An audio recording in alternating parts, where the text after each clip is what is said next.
This is the Good Neighbor Podcast, the place where local businesses and neighbors come together. Here's your host, Raquel Johnson. Welcome to the Good Neighbor Podcast. Are you in need of a social safety net that offers care without judgment or harm reduction services? Well, a provider might be closer than you think. Today, I have the pleasure of introducing your good neighbor, Rashone Scorr-Williams, with the Western New York Mobile Overdose Prevention Services. Hi, Rashone. How are you today? Hi, how are you? I'm really good. Well, we are excited to learn all about your organization and the services that you offer. So, can you tell us a little bit more about your mobile prevention, overdose prevention services? Yes, Western New York Mobile Overdose Prevention Services, aka Mobile Ops. We call ourselves WNY Mobile Ops. We provide harm reduction and preventive services throughout our area in the Western region. And we are able to give harm reduction training, CPR training, and food pantry services through our community network program. So, how did you get into harm reduction and providing community services? What kind of led you down this path? Well, that is a very interesting question because my first experience in finding my passion for the unloved or the ones that have been disloved or disconnected with the community by using substances came from Evergreen Health Services.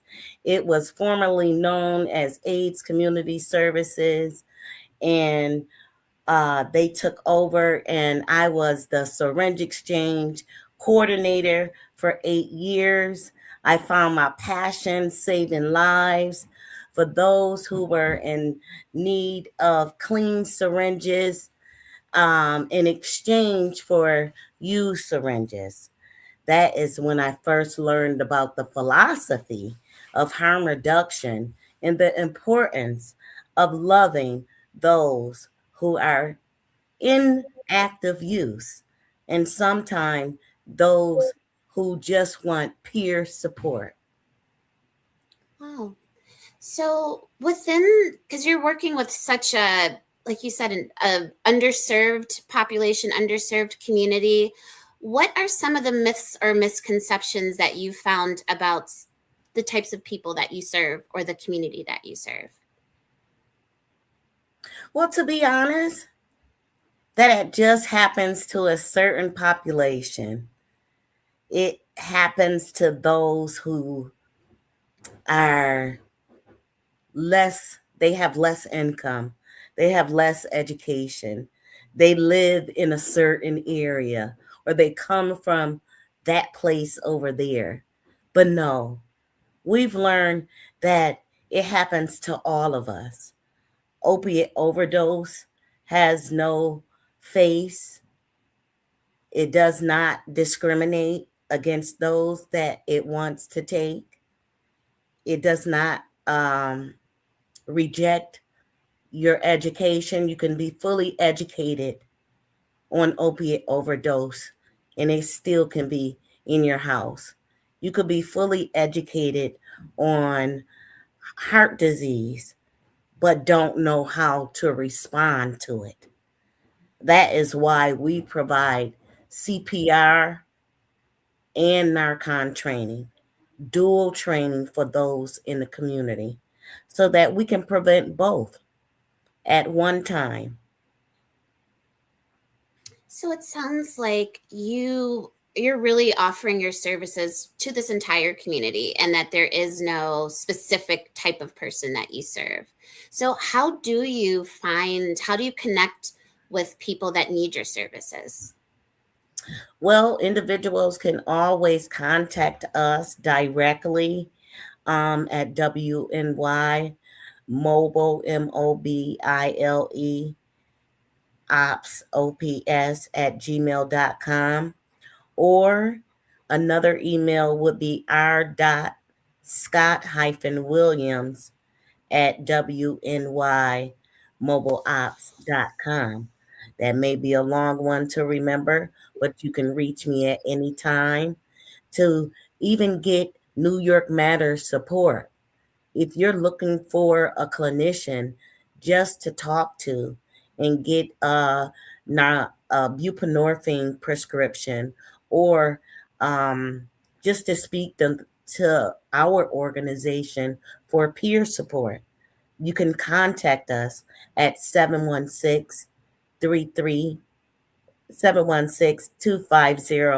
3353, or you can just look us up on Facebook, Instagram. Contact us in the DM.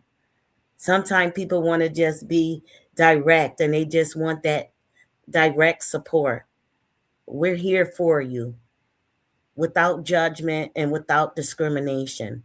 We're part of the Social Care Network, the Western New York Regional Social Care Network, and we serve Medicaid members. We make sure that their social needs are addressed to reduce the amount of members going to the emergency room needing mental health support.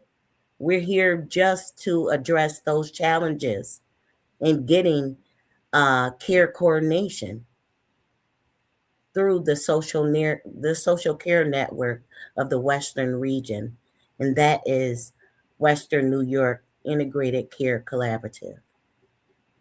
So when you're not serving your community and helping to save lives, what else are you doing in your spare time? Like, what's some of the things that you do? Because I'm sure that's a lot. Yes. Well, are you speaking of something like a hobby that I want to do, that I like to do? Yeah. Or are you speaking of plans that I want to do? Well, right now, just as I guess in your downtime, spare time, to kind of decompress from this type of work, because I know that has to be challenging. What do you kind of do for fun, or to just kind of uplift and keep yourself, motivated and in good spirits? I have a favorite author. Her name is LaTanya Gamble. She is an inspiration to me. I read all of her books. She has 3 books that's out. And she's a poet, and she's a mother who's been through a lot of trauma. But when I read her books, it uplifts me. Her name is LaTanya Gamble. If you've never heard of her, you can look her up on YouTube.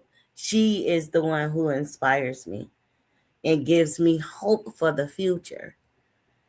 Tracy Gardner, she is with the Black Harm Reduction Network. I look for those kind of people like Brenda McDuffie and just Grace Tate, and I go to listen to Pappy Martin and just get some jazz in me and just try to live life with my husband of 36 years.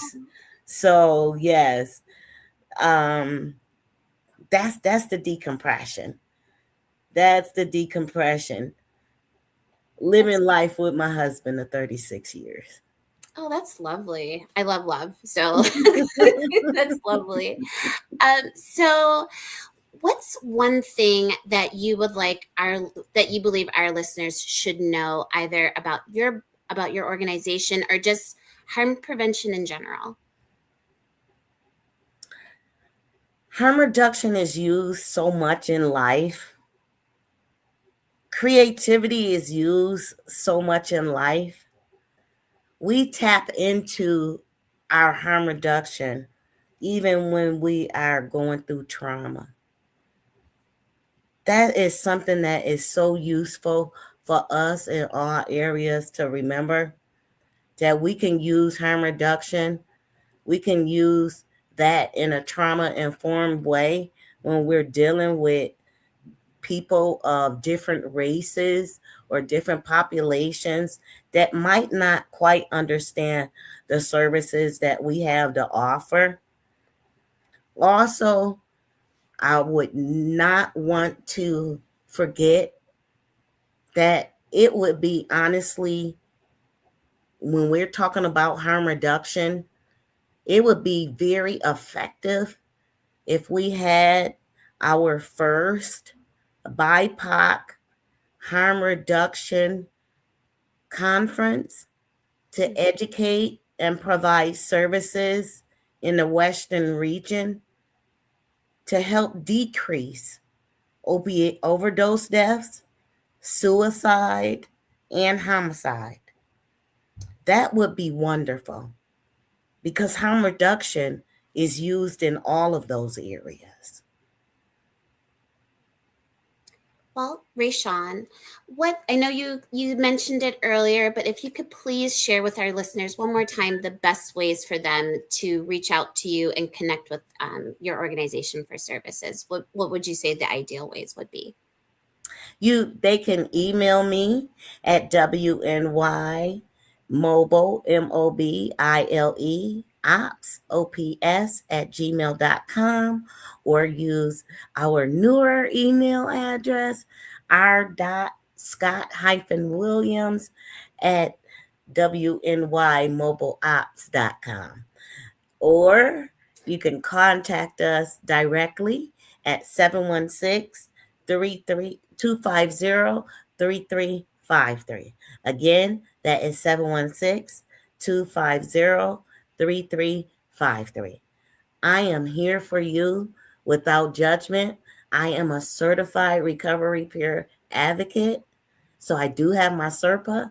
I have my social work degree. I have my master's degree. But most of all that education is nothing without you. Beautiful. Well, Rashone, I really appreciate you being on the podcast today. We truly appreciate just the work that you're doing in this community, and we wish you and your organization the best of luck moving forward. Oh, thank you so much. And I definitely appreciate your time. I thank you for the invitation, and I look forward to seeing it audio and live. Thank you. Thank you. Bye-bye. Thank you for listening to the Good Neighbor Podcast. To nominate your favorite local businesses to be featured on the show, go to gnpbuffalo.com. That's gnpbuffalo.com. Or call 716-995-4421.